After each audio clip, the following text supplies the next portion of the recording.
Daniels, he's going to keep. He's going to walk into the end zone.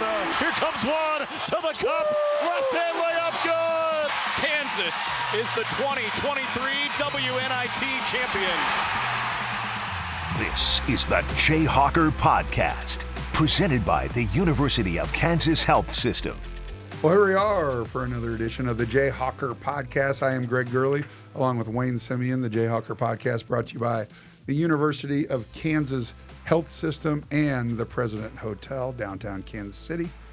Wayne, how we doing, buddy? Come on, man. We're doing great. Fall is upon us. Football started. Cross country started. Soccer started. Golf has started. There's a lot happening on. Later on in the show, we're going to have Jamie Bermel on to talk about Cecil wins a golf tournament. And again, you don't know how hard it is to win a collegiate golf tournament. There's so many guys out there. And so we had the individual champ at the Folds of Honor tournament up in Michigan. Former Kansas golfer Dan Rooney redid a course along with Jack Nicklaus redid a course that the Rooneys had, and it was a big-time atmosphere and a great win for one of our guys. Mark Francis had in his 25th year of Kansas, heading up our women's soccer program. Undefeated this year, 3-0-3. Opportunity on Thursday night to take on UMKC. But nice top 25 victory. Volleyball beating Marquette. Bray Bouchard in that group getting off to a great start. Tough field, lost one early to another to Purdue in 5. Yeah, 16-14. Yeah, but they're marching along, and it looks like they got some good momentum early on in the season as well. And on to football. Friday night, Illinois, Power 5. What an environment last Friday, right? So good. Missouri State comes to town, and, I wouldn't say start off a little slow, but, we were behind early, but then just put it on them. 48 points put up by Jason Bean. We can't stress how important it is to have a great backup. Jalen Daniels couldn't go, and you just give the ball to Jason Bean and put up 48 points. And so what a luxury to have. Word out of football, Coach Leipold and Andy Koltnecki said that throughout the week that Jalen Daniels getting more and more reps throughout the week. Reps are huge. You practice how you play. You play how you practice. And it's something that they're very hopeful that Jalen will be able to get out there on Friday night. But obviously a game time deal. But again, coaches on our Coach Leipold and Koltnecki both said that he's getting more and more reps throughout the week. So obviously good news. Yeah, well, that's really good news. But I got to say I did have a soft spot in my heart seeing Jason Bean get the start. Just thinking about the way the season finished last year and that quadruple overtime loss against Arkansas in the Liberty Bowl. And obviously Jason Bean having the ball in his hands in that last possession. Things didn't go his way, but just the competitiveness and the courage he had to come back, for another year, to not have his story as a Jayhawk in that way, to get the start and then come out and to have a really good performance and to lead us into a high-scoring victory over Missouri State. Now, of course, we know when we start the season out and we play an opponent like that with a Big Ten opponent looming the next week, offensively, you kind of tend to kind of hold your cards close to your vest. You don't want to show too much. You don't want to open up the playbook completely. But it was really good seeing Jason Bean have that performance. Daniel Highshaw, who was coming off the season-ending injury, great to be able to see him out there taking reps. For him to come back after that gruesome injury. That was a gruesome injury, and it's a little close to home for you and I because we grew up in the Bo Jackson era. And I mean, that was the first thing that I thought when I saw that injury happen was I'm thinking about, wow, that's something that similarly looked like ended Bo Jackson's career, who's one of the all-time greatest athletes ever. Maybe the greatest. Maybe the greatest all time. So, we were all so nervous last year, but how about the perseverance for him with our medical staff coming back and out there. Devin Neal, local Lawrence legend with that first touchdown of the year. Wow, that was almost 50 yards. And as dynamic as you've ever seen. That looked easy. And so it's so cool to see guys like that, in this day and age of NIL and transfers and everybody Devin Neal is a hot commodity. He's like, no, I'm here. This is my hometown team. Yeah. I want to be a part of the rebuild. And it's got to be so much more satisfying for a guy like that who has weathered the storm growing up in this town and like seeing all the things that our program went through, and then to be part of the solution and to get us to a bowl game last year and to get us to that next level this year, for him to have the success that he's having. It's one of the great stories in the history of Kansas athletics. Yeah, absolutely. And we love that it's a local kid that's really anchoring that group together. And saw the defense get involved, Kobe Bryant with the takeaway and early in his campaign, and he's going to be an all-conference performer yet again. And Rich Miller getting involved there on the second level with the linebacker core. So we saw some really, really good things last Friday. Somewhat of a slow start early on, but certainly trending in the right direction for a huge matchup this Friday against Illinois. Well, we talked transfer portal and NIL. Another thing that's kind of new to college athletics is the uniforms, right? They've become such a focal point of the current team and how you do it, how many different ones you have. It's a recruiting tool, right? Absolutely. And, when I remember talking to Kenny Logan in the hallway about a month ago, and it was right before we announced that we were going with these black uniforms tonight, and he was so excited about tomorrow night and what they're going to look like. It's some of our fans are, the old fuddy-duddies are going to say, well, black isn't a part of our school colors. Sure. I get it. But it's the way of the world. Turn on an NBA game, turn on anything. And, Giannis and Milwaukee Bucks, all green, right? He might wear red shoes. It just doesn't matter anymore. So embrace it. The kids love it. It's going to look cool. And it really is a tool.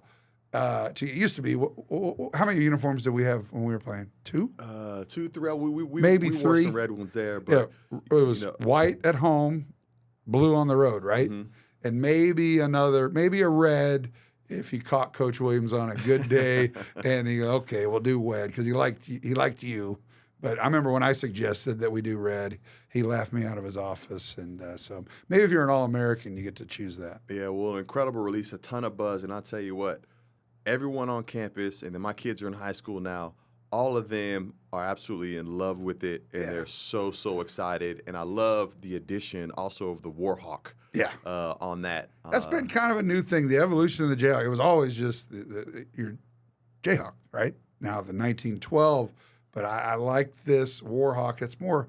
It's got an attitude. It's kind of angry. Gritty. Yeah. It's kind of got a scare. It's not like the happy one, high-fiving kids. This is one that your kids might stay away from, but that's a good thing, and I think it's perfect. And hopefully our for guys, football. and our guys on the football field Friday night have got to adapt that type of mentality against a Big Ten opponent, and so it's really exciting. We dabbled and tried the black uniforms, before. Probably felt a little forced, a little ahead of its time, but this was done really, really well by our friends at Adidas.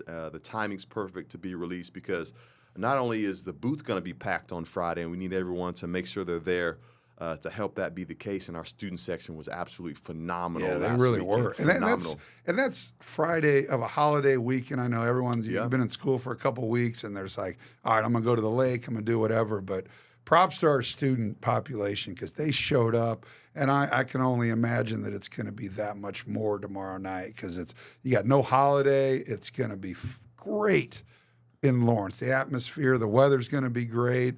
Another night game, and I love it. And I know a lot of people, donors that are coming into town, and it's become like the place to be, as it should be. So we got to make sure that we sell this thing out. So if you're sitting at home watching this, come to Lawrence.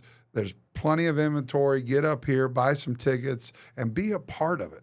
And for our Jayhawks that are out of range, and when I say out of range, I'm talking like 3-4 hours plus. Yeah. If you're within that range, hop in the car, head on out here. But this is going to be the first game on ESPN for our football program since what, 1995? Right. Which was... It's not your ESPN Plus. Sure. This is like the mothership. Yeah. That's why we do it on a Friday. And, it warranted having a little bit of a schedule shifting around because we had to do that late summer and kind of move some Thursday games to a Friday and whatnot. But totally worth it to be the premier game on the premier sports network. And, a Friday night game, might seem, college football is played on Saturday, but guess what? Like, you're the only show in town, like the only game You're to watch. one of one. And you know this, like most teams that are playing on Saturday afternoon, they finish up all their meetings Friday evening, and then they go back to their room to watch who's playing on Friday night. This is a showcase for our city, for our brand. Like you said, out of the region, hey, Friday night, what else are you going to do? You know, just sit at home and watch your Jayhawks, come to the booth, wear whatever you want to wear. You can wear your blue, you can wear your red, but the guys are going to be in the all blacks. And again, I can't stress enough how important it is to 18 to 22-year-olds to be in control of that. Whether you want to be in control of it or what, I get it. But it's a recruiting tool. You want your kids to feel good, right? Granted, that goes away in about 2 minutes. But I love the excitement, the buzz around everything that has to do with the game tomorrow night. Yeah, and I've already got some Christmas wish list items that have been added from my own family because all three of my boys want the black uniform. Are we going to you and I do gifts this year? Are we going to exchange gifts? Yeah. I mean, I'm already getting 3 black uniforms. I can throw one of those in there for you. And yeah. Ooh. I need like a lineman size. Could this trickle over into basketball? Could we potentially see the black uniforms on the hardwood? That could be pretty cool. But let's enjoy them tomorrow as we get a chance to see our Jayhawks. You might have just started a conversation amongst our millions of viewers. Well, if everyone else is already excited about it, I'm sure there's going to be additional excitement for more alternate uniforms in the Jayhawk universe. As we look at the schedule for this Kansas football team, obviously tomorrow night against Illinois, massive opportunity to continue to build on the momentum that Lance and his staff have built over the previous 2 years. A watershed moment, really. I mean, we can go 2-0 and then have an opportunity to go get a road win. And, that's what we did last year when we created that buzz. Went out on the road, albeit got down early, but we're able to come back. So stick with this team. And the opportunities there as you look around the Big 12, it's hard to really gauge the first week. But we had some teams that have been perennial, at the top that got beaten. You look at Baylor, got beat at home by a Texas State. Now, we know Baylor's got athletes and they're going to be fine, but there's a great opportunity. Texas and Oklahoma are still with us, but next year they won't be. So we have everyone keeps saying, hey, it's a race to the middle. No, it can be a race to the top, as it should be. And I know that phrase is never uttered in the Anderson family complex, because this race is to the top, and we're building on that momentum. We got the right guy in charge.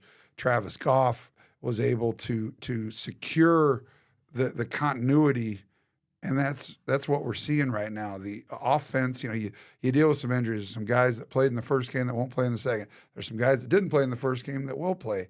It's going to happen throughout the year. You're going to have nicks and all that, but depth is so important, and this staff has done an amazing job.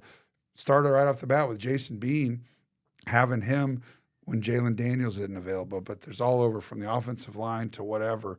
We have depth, and that's the key to long success. Yeah, well, I like what you mentioned there. It's about, what's taking place across the conference, whether it's in week 1 or what's going to happen with the realignment, and as it pertains not only to football, but I think everyone in the department, certainly all of our coaches and athletes, have this in mindset that, there's no plan to just settle for people to stay where they're at. Right. We know the football is going to keep climbing no matter who's coming in, who's going out.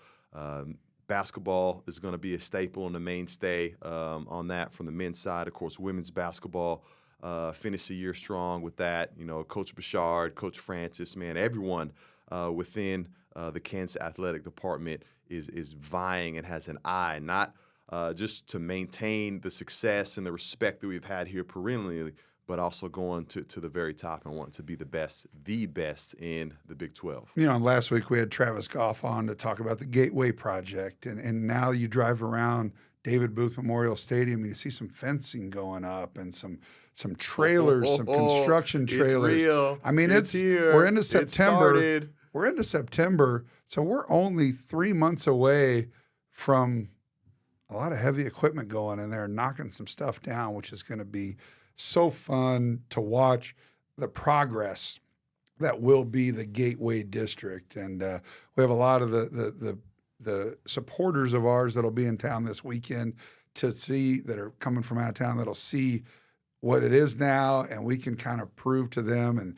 see the vision of what it's going to be.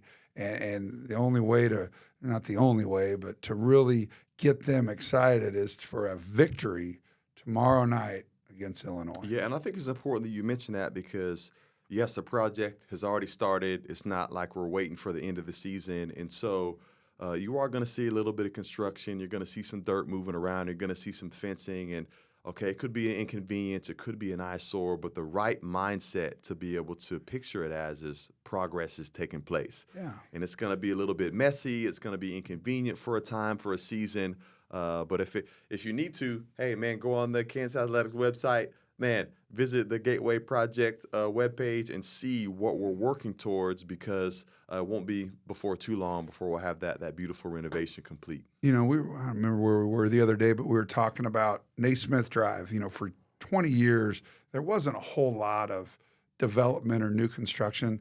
And what was it, 2016, I think, Kansas did the new business school, the DeBruce Center, and McCarthy Hall, all within about 1,000 feet of each other. It looked like a prison. I mean, there was fencing and construction equipment everywhere, and it was difficult to drive around and all that. But you know what that means? That's progress, and that's what's going to happen at the booth. You're going to see it. It's going to be messy, as you said, but in 2025, all that's going to be forgotten. We're going to look at this beautiful construction that we just put up, and we need it. I mean, it's overdue.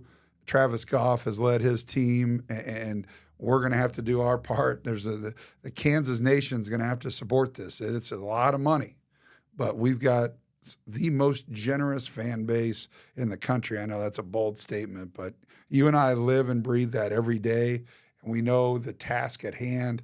But I have no doubt in my mind that this will be fully funded, partly because of the momentum, but more importantly, part of our generosity of our loyal supporters. Yeah, and it's all the more reason to come out on a Friday or Saturday to pack the booth. I know that was several of the conversations that I was having around the game day last Friday, is actually soaking up the nostalgia of David Booth Kansas Memorial Stadium as we've known it now, as we've known it to be for so long, as we've had, you know, a lot of football games there. We've had so many folks walk down the hill into graduation, into that environment as it stands.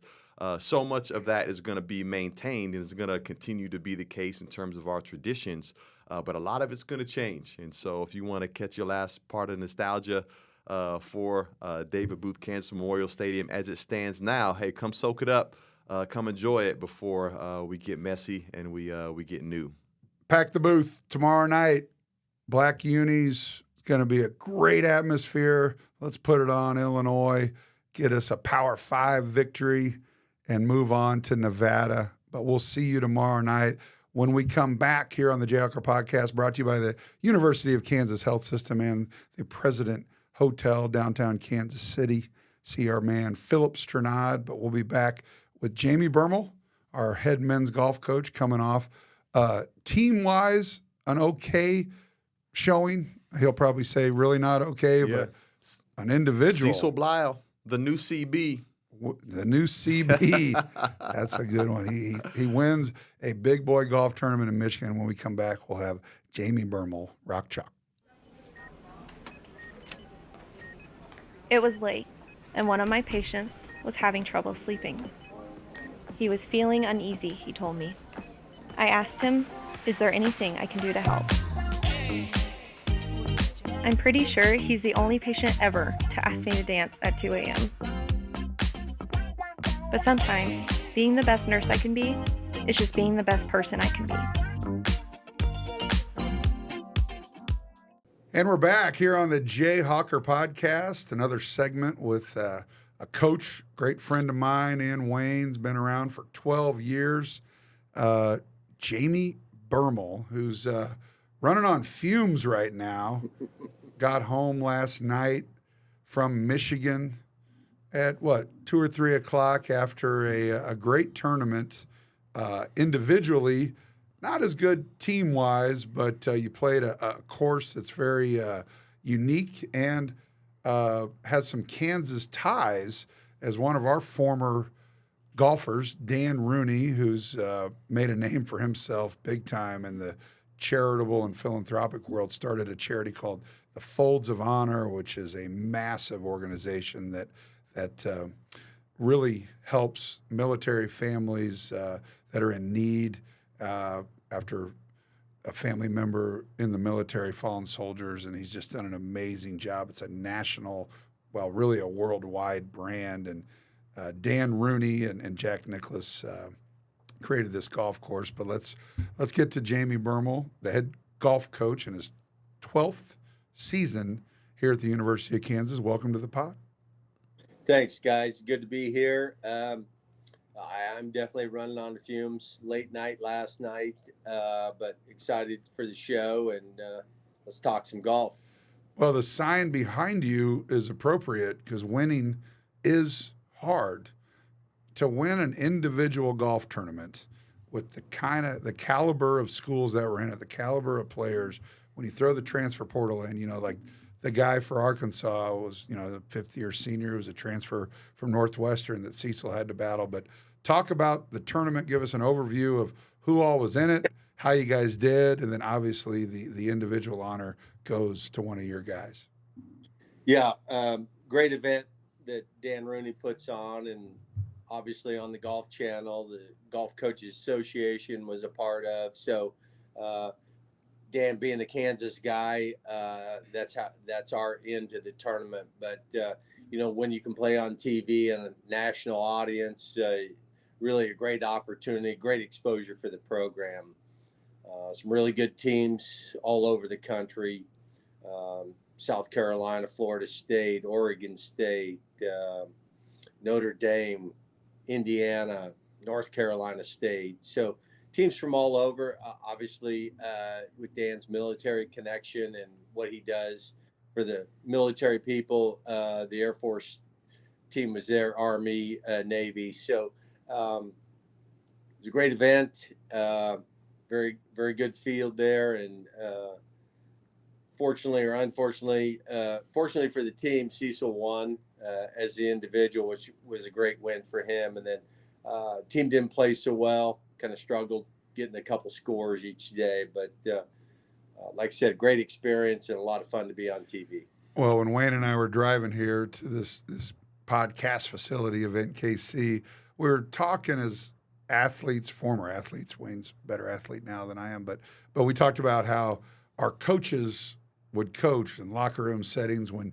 things aren't going well. And Wayne, how do you think? What do you think the differences are between a golf coach and a Bill Self when he's in that locker room? Yeah, I don't really know. That's something I'm curious to hear from Coach Bermel, in the sense that, hey, when you have a guy that's locked in, like Cecil was, is it one of those things where, hey, I don't say much to him, I stand back, I let him do his thing? You have a new assistant on your staff, Tony Blake.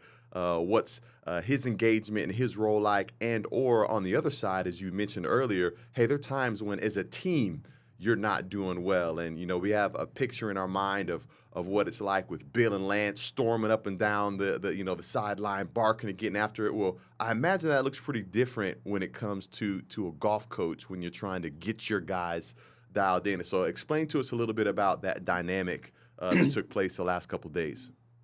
Yeah, part of coaching is know what to say and when to say it, right? So, when Cecil's playing so well and the other guys are struggling, that's a tough conversation because you don't want to get in Cecil's way, but also you kind of reflect on what's working for him. Maybe the other guys follow in there. So, we're an experienced team. Everybody played virtually all the tournaments last year. So it's not like we had freshmen out there. We just, we didn't respond. And as the head coach, I got to get that figured out. But Cecil, we kind of, he started off with a very, very poor week in a sense that we travel with a $20,000 piece of, it's basically a launch monitor, and Cecil forgot it at the security in Kansas City. So got off to a bad start. His week Were you able to retrieve it? No, I mean, we found it. We had somebody come pick it up because I didn't want to ship it. That's a carry-on piece. You don't want it shipped, and you don't want people handling. Somebody drops it or whatever. So we just went without this week. But so on the positive side, you're saying he's mentally strong because he made a mistake and overcame adversity. Yeah, he did. And Cecil he's a special player in a sense that probably the most disciplined, hardest working kid I've ever coached. And I mean, every single day he comes to work and he wants to get better. He wants feedback. He wants to be critiqued. He accepts it. He'll grind on it almost to a fault. So this week he didn't really qualify that well because he was so excited to be back for his 5th year and prove that he's the guy. And he really kind of struggled. And he struggled out at the USAM the first 9 holes because he wanted to play so well.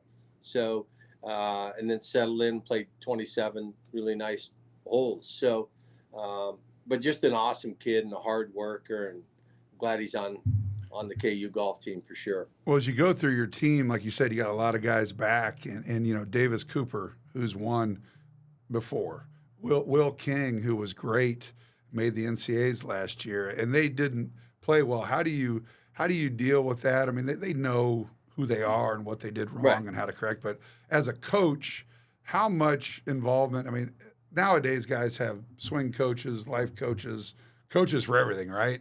So in your role, how much do you involve yourself in the mental side of it, or is it more just, hey, you got to bang more balls? How does it work? I think a lot of that is they kind of get in a rut, and then there's some doubt that creeps in. And, I think the first tournament of the year, they try so hard because they are seniors, William Duquette and Davis, and they want to play so well. They put so much pressure on themselves, and it's just kind of a snowball effect that, just then their attitude isn't very good. And then they get impatient, and, it goes from bad to worse. So we need to figure out a way to get them to settle in and believe in themselves, because they are good players, and they're very experienced. Like you said, Will King played in the NCAA tournament, was the 6 individuals. He was the low individual out there. So he can play at a high level as well. So I think that's the key for the next event is they're going to have to take it upon themselves to believe in themselves and just kind of will their way through this. Now, the casual golf fan doesn't normally think of men's college golf as being a fall sport, like a football. But, man, you guys are in the thick of it. Got back last night, 2 a.m. Guys get a day of class today, and then you're leaving tomorrow to head to Minnesota for another multi-day tournament. What's that turnaround like? Do you prefer it that way? The guys coming off of difficult performance now are challenged to hop right back on, think next play, forget about what happened. To tell us about that tournament, and then also the travel implications that are behind that as well. Yeah, it's a tough and quick turnaround, and I don't typically schedule that way, but certainly I like both tournaments. Playing on national TV at Dan's course out in Michigan, it's a great opportunity. The golf course up in Minnesota is really good. We've had some success up there. We have 2 Minnesota guys that are really playing on, it's a home event for them. So couldn't pass up either one. So the turnaround is quick, hopefully, these guys that played poorly have a short memory and can get in the classroom today and forget about golf for a day and just kind of recharge and we'll practice a little bit in the morning. I'll work them out, and we'll practice, and then get in the van and drive up to Minnesota. So, but again, everybody's played that golf course last year, so it's not like we're grinding in the practice round because we've never seen the course. It's kind of getting yardages, checking yardages, making sure our lines are good off the tees and stuff like that. So it's different if you have an inexperienced team, for sure. Well, like Wayne said, fall is different for men's golf because this is part of your season, more to do with rankings when you get to the spring. But how many tournaments will you play in the fall, and what's the final? Are you still going to Hawaii? We are, yeah. We're playing Sunday, Monday, in Minnesota, and then we have a couple weeks off, and then we're going to Notre Dame, and then we have the Big 12 match play in Texas, and we've added a new event in Mississippi at Fallen Oak, and then the fall season in Maui at Kaanapali. So busy, 6 tournaments. It's a lot, but with an experienced team, I'm hopeful that we can handle it for sure. So you've talked to us about the recent tournament, told us a little bit about your players. Talk to us a little bit about you, Coach Bermel, just kind of your coaching evolution over your last 12 years and how you're trying to shape the program, the culture, what it's like this year with a more experienced team as it has been, in the past, working with, some of the younger guys. How are things developing for you, coaching philosophy-wise, and what are your expectations for this season? The expectations are the same every year. We're trying to make it to postseason, and when you get to postseason, anything can happen. We're trying to we're experienced this year, and obviously it didn't help last week, but I still believe in these guys. All 5 guys are good. We have some incoming freshmen that are going to put pressure on them, I think, and push them along. We a lot of times travel with at least one individual, so that gives younger kids an opportunity to get their feet in the fire a little bit and see what they can do. But we're trying to develop these guys. Our model is we're hopeful that by the time they're a senior, that's their best golf, and we're trying to develop them each year to get a little more experience, get a little stronger in the weight room, get a little more experience on the golf course, and by the time they're a senior and then they graduate, a lot of the guys, their first thing out of college is they want to try professional golf. So it's kind of the developmental stage for professional golf, and along the way, obviously, they're going to get their degree. So that's obviously very important to us as well. Well, before we let you go, Wayne and I would be remiss without talking about the Jayhawk Golf Partners. How can everybody that's watching this segment get involved with Kansas golf? Yeah, we have a fundraising arm that helps us do things from facility improvements to, upgrades in the travel and all that stuff. So it's Jayhawk Golf Partners. It's on the KU Men's Golf website. We do socials. We kind of have an inside view of Kansas men's golf, an opportunity to play golf with them, meet with them, get to know those kids, because everybody has a great story. We have some international players from all over the world. This year we have the Netherlands, Czech Republic, a couple Canadians. We've had the Hillier brothers from New Zealand. So, we get kids from all over the world, not just state of Kansas. So a great opportunity for our donors to get involved and meet these kids and be a part of our program. Yeah, let's not forget the swag also that comes with being a part of the Jayhawk Golf Partners, because I lose track of how many times people come up and ask me, hey, how can I get one of those golf hats, man? Hey, how can I get a head cover, man, the 1912 Jayhawk on all the golf apparel, man? How can I get some of that? So that's certainly a key portion of that experience as well. And the Golf Partners, it's we know what it's like for football and basketball at Kansas as far as what you're able to do. But with the golf program, for lack of a better term, you can be a big fish in a smaller pond and really have some interaction with the guys, like Coach said, as far as playing with them. And if you're in a city that Kansas is going to participate in, whether somewhere in Minnesota or Michigan or in Scottsdale, they want you to come out and have some interaction with the guys. So it's a great avenue for you to get involved and really help a program that needs it in just terms of, like Jamie said, whether it's travel or whether it's when you're on the road, being able to go to a different place or have a different experience for these kids.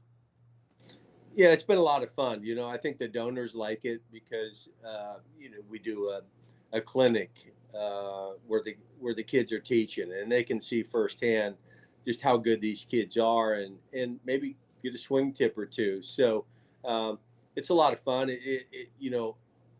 From a coaching standpoint, it's a good teaching moment for our guys that, instead of staring at their phone, they have to communicate with adults and carry on a conversation. So it's a win-win for both of us. And I think the folks that are involved have a lot of fun with it and build lifetime relationships. One of the donors was over in England or Scotland, wherever they just played the Walker Cup, and ran into a former golfer, Callum Bruce, who lives in Scotland, was down to watch. So I saw the picture this weekend. So just stuff like that. That's a lot of fun, and it's good for the kids, and it's great for the donors.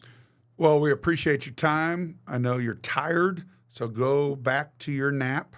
I know you can't see it in his office. He's got a pull-out couch there that he sleeps a lot on. So get some Z's this afternoon because you got to be back on the road, and we'll definitely be following.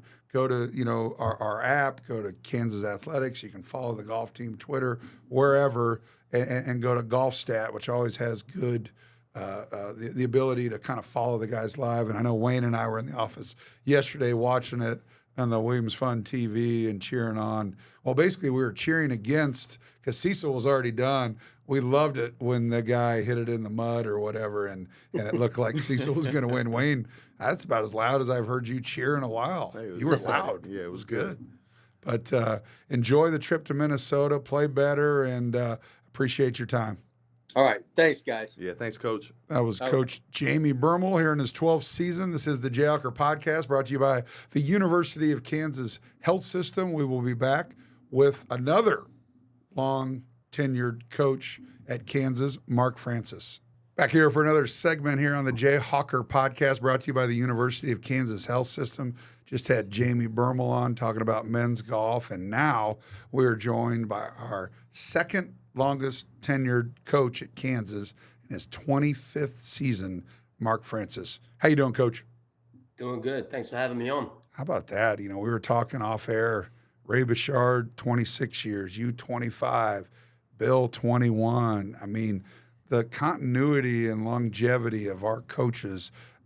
Wayne and I talked about it a couple weeks ago about the Jayhawk Appreciation Dinner and how all of you guys and all of our coaches had the same message that you've been here a long time. Has there been more camaraderie, more momentum, just everything about Kansas athletics is on a really strong path? Yeah, it is. I think it's on the upward swing. I think we've always had that camaraderie. I think the group of coaches that we currently have and the administration, I think, add to what it's been before. And part of it is we're all in the same building, so geographically you see him. I saw Ray 4 times in the hallway yesterday, right. Checking in with him on, they're on the road, Wichita State today, and then they go to Colorado. So you bump into people in the hallways and you have those discussions because you're in the same building. So that obviously fosters it. But I think the current group of coaches that we have it's not just about their sport and them, they're genuinely interested in what everybody else is doing. Well, let's talk about your team. Unbeaten so far, 3-0-3. Really had a nice start to the first 6 games. So talk about your squad. Yeah, the group defensively, we're doing a really good job. This group is probably one of the more athletic teams we've had. and we're organized about how we want to defend. And so we've made it really difficult for opponents, and that's really the main reason we're unbeaten. I think when we're in possession, especially building out of the back, we got some things we need to be better at, which we've worked on. But I think for going into this weekend, that aspect of the game for our team is some areas we need to improve in. I think especially going into the conference.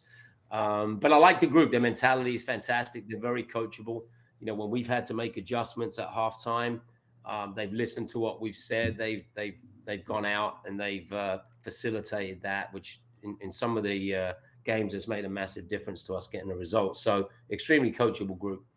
Yeah, well, you mentioned being unbeaten up until this point. The last time that took place was in 2018. That team you coached and led there made it to the second round of the NCAA tournament. Are you feeling that same type of chemistry and momentum potentially for this year's team to even match or possibly surpass that type of postseason accomplishment? Yeah, for sure. The group's definitely got that potential. We were missing a couple of key kids against Missouri that trained yesterday and the day before, so they'll be back this week. That'll make a big difference. Shira Elenov, who was our leading goal scorer last year, hasn't played yet. She, I think, is going to be able to train next week, so she potentially could be back for conference, which will also make a difference. So, but because of some of the little niggly injuries we've had, some of the younger kids have had to play a lot. And there's no way, as you know, Wayne, there's no way to indoctrinate somebody has to throw them into the kitchen, right? So, and we've played some tough teams, Vanderbilt, Wisconsin, and the Missouri game were all tough games for us. And I think you throw them into that environment, I don't think there's anything they're going to see from here on out that's going to be more intense than some of those games have been. Well, Coach, you're like a lot of coaches. When I brought the stat up to you before we went on that this is your 500th game, you're like, oh, is it? And that would be the same response from Bill or Lance. You guys don't think about that, but we need to think about it. It's a really cool milestone. You got a game tonight in Kansas City against UMKC, and again, it talks about the continuity and longevity of your program. And I kind of wanted you to take me through those 25 years. You know, the Gateway Project is happening for football. Early on in your career, I know, because I've been around a long time too, you were promised that, hey, we're going to have better facilities. And it took a long time to get to the point of Rock Chalk Park.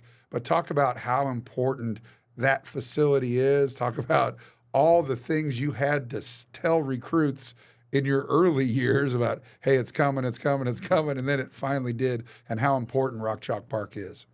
It's made a massive difference, Greg. I mean, the first, so to your point, it was 16 years that we played at Target Field, I think is what we was calling it.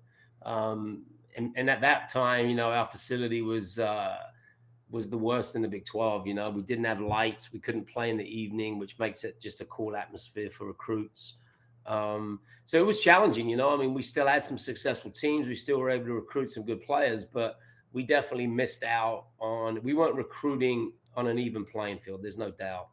Once we got the facility, I mean, it's no surprise in 2019 when we won the Big 12, went to the Sweet 16, you know, we finished the year ranked 11th. That group of seniors, there was 7 of them. 5 of those kids went on and played pro. That was our first recruiting class that on their visit watched us play at Rock Chalk Park. So that gives you any idea. Sure. The last 2 seasons, we've led the Big 12 in minutes played by freshmen. So, you know, we're getting like top kids now. Not that we haven't in the past, but we've missed out on a lot because the facility wasn't what it needed to be. The experience is different. You know, if you went to the Missouri game the other night, there were 1,300 people there, and the atmosphere was cool. You know, so it's made a massive difference. I can't even tell you how big of a difference it's made and continues to make. You know, when we bring people in, we used to do. It's kind of funny on recruit visits. If they were coming in, if they weren't coming in for a game, it was during basketball season or something, we'd do a drive-by of the field at the Target Center. We'd be on a campus tour and we go, oh, yeah, that's our field over there. And then we just keep driving. I mean, that was literally it. Now, obviously, it's a showcase piece, and we focus on that. We talk about what a difference it's made. We talk about the fact that we only go there for games. We train on campus. So it's more like a professional setting. You know, pro teams don't train in their stadiums every day. They go there for games. And so the mentality part of that too, you show up to Rock Chalk Park as a player, you know, it's game day, you know? And so things like that have really, I think, helped us. And, since COVID, it was unfortunate coming off of 19, you come off a season like that, you really think you're going to be able to capitalize on it from a recruiting standpoint. You've had great results. A lot of players go pro. And then we had COVID, so we had no visits for the next 2 years, really. It changed recruiting dramatically. And so we really weren't able to capitalize on that. And now we're starting to get back to where we're able to get kids consistently on campus, see what we have to offer. I think they like the product on the field. Kids like the way we play. We've sent a lot of kids onto the pros, which, the kids we're recruiting now, women's soccer worldwide, there's so many opportunities to go play outside of after college. And I'd say 99% of the kids we're recruiting now, you say, what do you want to do after college? I want to play professionally. So, we talk to them about the players we've sent on and the success we've had doing that and the reasons for that. And that's really helped us get some kids that, maybe in the past we haven't been able to get. And how about the surge that has just taken place in our region for soccer? And you think about your overall 25 years, we've got the birth of Sporting Kansas City. We've got the KC Current now that are building their stadium in North Kansas City, of which you've sent several of your players to go be a part of that roster. We're going to be hosting a World Cup. We're getting local talent. I think 11 of your 28 players are from the Kansas City area. So how has just a surge of the soccer culture locally here in the area really helped your program? Oh, yeah, it's been massive, and also, the one thing you hadn't mentioned, Wayne, you might not know, is across the highway from Legends, U.S. Soccer Federation has built a complex over there that they use for all their licensing and some of the training camps for national teams. So you got that piece of it as well. No, it's been massive. Back in the day, honestly, there was one, maybe two kids in the whole state that we felt like we needed to go after. Now there's numerous players every year, and we're not getting all of them, but we go after all of them. I think the message has gotten out to the rest of the teams in the country too, college teams, that there's good players in Kansas City. You got kids going all over in the 20 this past year's 23 class and the 24 class, and we've been fortunate to get a lot of them. If there's a player within an hour drive of here or 2 hour drive of here that's good enough to play at Kansas, we're definitely going to go after them. When we do, we go after them hard. And we are fortunate. We have gotten quite a few of them. Well, what I found is kids, and it's no different than in other states, but kids are either dead set on, hey, I want to stay close to home, or they're dead set on getting out. And the ones that we haven't gotten have gone to like schools in California, schools in Florida, East Coast. So they've just been set on, hey, I just want a different environment, different place to go check out, live somewhere else. The ones that want to stay close, for the most part, we've gotten most of those kids. So it's made a massive difference. A massive difference. Well, it's great to see that local talent be developed and then also stay home. But historically, you've been able to have a lot of success tapping into the international talent pool. And just a few weeks ago, we got a chance to highlight one of your all-time greats, Leanna Salazar, and her induction into the Hall of Fame with an all-female Hall of Fame class celebrating Title IX, a phenomenal event that took place on campus at the DeBruce Center. That was probably as emotional as I've ever seen you get talking about one of your players. So just tell us a little bit give us a recap of that event and what type of special player that she was for your program, but also to you personally. Yeah, Liana was recruited by everybody and their brother. The reason that we got her, one of the reasons we got her, was because of her lack of English. She couldn't, back in those days, you had to have a TOEFL test, which is a proficiency English test that every international has to take. And we didn't have a TOEFL requirement at Kansas, which was really unusual back in the day. So most schools just couldn't get her in because she didn't speak English. We have a really good AEC program. We were able to get her in, played the first year, was phenomenal, and then was ineligible the second year because the AEC classes, even though you're taking a full load, they're only worth half credit. So she was short a ton of credits going into her second year. And what she did in that second year, summer, going into her third year to become eligible was pretty unbelievable, really. The number of hours she had to pass in a language that she had just learned, and she was a business major. So it wasn't like she was doing something that was, maybe a little bit easier. She graduated from KU with a business degree and was on the dean's list. So just the commitment and she has the same mentality towards the game. And that's why here we are, 8, 9, 10 years later, she's still playing professionally and making a living and potentially in a position to go to the Olympics next year and to her third Olympics for Columbia. So she's applied that same kind of dedication and commitment to her craft now that she's done at Kansas. And I think, it's great when you see players go on and achieve, not just playing, but go on and achieve things. Some of our other former All-Americans, two of them, Holly Galt, Caroline Smith, are both physicians, like kids that have gone on and become really good citizens and become successful in whatever it is that they're going to go on to do. But I think Liana, it was more just her coming in and her situation of not speaking a word of English when she came, and seeing her go through that struggle to go through and have the success that she had on the field and off the field, and then continues to have that success on the field. So yeah, it's just a special kid, a special person for sure. Well, Coach, before I let you go, I want to press on the fact you talked about how great of an atmosphere it was out at Rock Chalk Park when we played the Missouri Tigers. So encourage people to get out and come watch your girls out at Rock Chalk Park. Go to Kansas Athletics website, buy some tickets, head out and check out this team, because every student athlete deserves the same experience that our basketball guys have in football. And these, like you said, it's such a great facility, a great atmosphere. So I want you to talk about the rest of the year and some opportunities for everyone to get involved. Yeah. We're on the road here for the next 3 weeks, but then we come back at home. Once we start conference, we're back at home in about 3 weeks. But yeah, we play Thursday nights at 7 and we play Sundays at 1. So I think times are easy to get out. The fan experience is great. You can bring kids. We have a grass berm that goes around the field. There's a wall, so it stops the kids rolling onto the field, which is a good thing. But it's from my experience, I have friends that are not soccer people that have come to a game, and I've encouraged them to come, and they've always come back. So I think once you experience it the first time, it's fun. The team is good. We play good soccer. It's intense. The crowd gets into it. I think once somebody experiences that, they're like, this is pretty cool, and we've had a lot of repeat customers, so to speak. Well, there's a reason you've been here for 25 years, done an amazing job. Keep that unbeaten streak alive tonight at UMKC in Kansas against City. one of your former players, Coach Jess Smith. Yeah. That's a former player one dynamic. Of our former players, the head coach. Yeah.